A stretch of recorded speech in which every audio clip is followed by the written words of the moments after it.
Hey guys, good morning. അപ്പം നമ്മളിന്ന് കുറച്ച് ലേറ്റായിട്ടാണ് എണീറ്റ് വന്നിരിക്കുന്നത്. ഒരു 6:30-7 മണിയൊക്കെ ആയിട്ടുണ്ട്. സോ നമുക്ക് വെള്ളം ചൂടാക്കാൻ വേണ്ടി വെക്കാം ആദ്യം തന്നെ.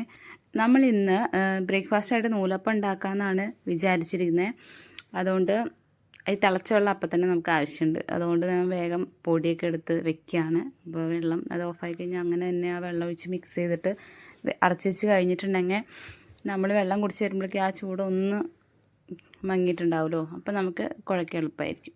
അപ്പോൾ ഇപ്പോൾ ഒരു കയ്യിൽ വെച്ചിട്ടാണ് മിക്സ് ചെയ്യുന്നത്. അപ്പോൾ തിളച്ച വെള്ളമല്ലേ, അപ്പോൾ അതവിടെ മിക്സ് ചെയ്തിട്ട് അടച്ച് വെച്ചിട്ടുണ്ട്. നമുക്കൊരു കപ്പ് വെള്ളം എടുത്ത് പോയിരുന്ന് കുടിക്കാം. വന്ന് ജനലൊക്കെ തുറന്ന് ഇവിടെ ഇരുന്ന് ആ വെള്ളം കുടിച്ച് വന്നിട്ടുണ്ട്. ഇനി നമുക്ക് നൂലപ്പത്തിൻ്റെ പരിപാടിയിലേക്ക് കിടക്കാം. ഇന്ന് ഞാൻ നൂലപ്പത്തിന് കൂടെ ഉണ്ടാക്കാൻ പോകുന്നത് ഒരു സ്പെഷ്യൽ റെസിപ്പിയാണ് കേട്ടോ. നിങ്ങൾ ചിലപ്പോൾ ഇവിടെ നിന്നും അധികം കണ്ട് പരിചയം ഉണ്ടാവില്ല ഈ ഒരു കറി. അപ്പോൾ നമ്മളിന്ന് ആ ഒരു കറി വയ്ക്കാൻ പോകുന്നത്. ഇത് നല്ല ചൂടുണ്ട്, അതാണ് കേട്ടോ ഇടയ്ക്കിടയ്ക്ക് കൈ ഇതാക്കുന്നത്. ചെറിയൊരു ചൂടോട് കൂടി ഇതിങ്ങനെ മിക്സ് ചെയ്യും വേണേ. അപ്പോൾ നമുക്ക് നൂലപ്പം, ഞാൻ ഇഡ്ഡലി തട്ടിലാണ് കേട്ടോ നൂലപ്പം ഉണ്ടാക്കാറ്. നിങ്ങൾക്ക് സെപ്പറേറ്റ് പാത്രമൊക്കെ ഉണ്ടാവില്ലേ, പക്ഷെ ഞാൻ ഇതിൽ തന്നെ ഉണ്ടാക്കാറ്. കുഴപ്പമൊന്നുമില്ല, നന്നായി തന്നെ കിട്ടാറുണ്ട്. പക്ഷെ ചെറിയ ചെറിയ നൂലപ്പമായിരിക്കും, അത്രയേ ഉള്ളൂ, വേറെ വിഷയമൊന്നുമില്ല. അപ്പോൾ നമുക്കത് അടുപ്പിലേക്ക് വെച്ചു. ഇതേ വേസ്റ്റ് വണ്ടി വന്നിട്ടുണ്ട്, നമുക്കത് കൊടുത്തിട്ട് വരാം.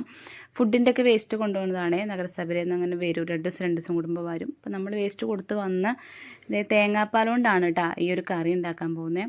ഇതൊരു അമ്മ ശ്രീലങ്കക്കാരിയാണ്, അപ്പോൾ അമ്മയുടെ ഒരു റെസിപ്പിയാണ് കേട്ടത് ഈ ഒരു കറി. അപ്പോൾ നമുക്കത് ഉണ്ടാക്കാം. തേങ്ങ ചിരകിയിട്ട് അതിൽ കുറച്ച് വെള്ളം ഒഴിച്ചിട്ട് നമ്മളത് തേങ്ങാപ്പാൽ എടുക്കണം. ഇങ്ങനെ 1-ാം പാൽ 2-ാം പാൽ അങ്ങനെയൊന്നും എടുക്കണ്ട. ഇത് നമുക്ക് അല്ലാണ്ട് നമ്മൾ ഉണ്ടാക്കുന്ന പാത്രത്തിലേക്ക് തന്നെ ഞാൻ ആ തേങ്ങാപ്പാൽ പിഴിഞ്ഞൊഴിക്കുകയാണ്. കുറച്ച് വെള്ളം ചേർത്തിട്ട് ഞാൻ 2 വട്ടമായിട്ട് അടിച്ചെടുക്കും കേട്ടോ.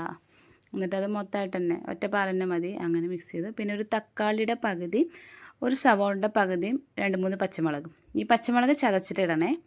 പിന്നെ ബാക്കിയുള്ളത് അരിഞ്ഞതിലിട്ടാൽ മതി. അപ്പം ഞാനത് മിക്സ് ചെയ്തു. ഇനി കുറച്ച് ഉപ്പും മഞ്ഞൾപ്പൊടിയും കൂടി ഇടണം. അത്രയാണ് ഈ കറിയിലേക്ക് ആവശ്യമുള്ളൂ. ഓക്കെ, തക്കാളിയുടെ പകുതി, സവോളയുടെ പകുതി, ഒരു 3 പച്ചമുളക്, അത് എരിവിനനുസരിച്ചിട്ടാണ്. അപ്പോൾ അത് പച്ചമുളക് മാത്രം ചതച്ചിടാം, മറ്റത് അരിഞ്ഞുവിട്ട് കുറച്ച് ഉപ്പിട്ട് മഞ്ഞൾപ്പൊടി ഇട്ട് ഞാനത് പാനിൽ വെച്ചിട്ടുണ്ട്. ആക്ച്വലി ഇത് അമ്മ പറയുക ഒപ്പം നിന്നിങ്ങനെ ഇളക്കിക്കൊണ്ട് തന്നെ ഇരിക്കണം എന്നാണ്. പക്ഷെ നമുക്ക് അതിനുള്ളൊരു ടൈമില്ല, അപ്പുറത്ത് വേറെ പണി ചെയ്യുന്നതുകൊണ്ട് ഞാനിത് തീ കുറച്ച് വെച്ച് ഇങ്ങനെ ഇടയ്ക്കിടയ്ക്ക് വന്ന് ഇളക്കുന്ന പരിപാടിയാണ് കേട്ടോ. അതേ കറി ആയിട്ടുണ്ട്. അപ്പം നമുക്ക് ബ്രേക്ക്ഫാസ്റ്റ് കഴിക്കാൻ വേണ്ടി പോവാം.